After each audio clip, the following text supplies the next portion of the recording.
Hey, welcome to my channel. So, you might not remember learning about the Black Death in school, but trust me, it's a banger, and a plague that killed millions in the 14th century. How did it start? Well, in 1347, a fleet of trading ships arrived in Europe carrying not just exotic goods, but also fleas carrying a deadly bacteria called Yersinia pestis. These fleas, you see, preferred the company of rats, and they made their way into the ports of Sicily, France, and England, where they promptly began biting people. Within a few years, the Black Death would kill nearly 1/3 of Europe's population. Whole villages would vanish almost overnight, leaving behind deserted streets and fields without a single soul to till them. People were scared, to say the least. At first, they thought it was God's punishment for their sins.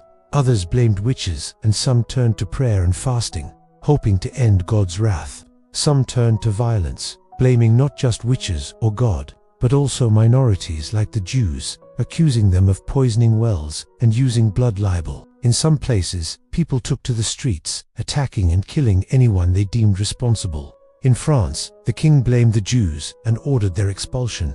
Across Europe, an estimated 20,000 Jews were massacred. But as the plague spread, people began to realize that it didn't care about your relationship with God or who you blamed for the disease. To escape the plague, many fled to the countryside, believing it less dense there.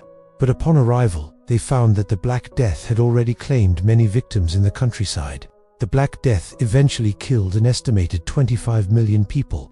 Labor shortages soon followed, since around 30 to 60% of the workforce had vanished. This led to a new social order, in which labor became more valuable. Peasants demanded higher wages, and in some places, feudalism began to weaken.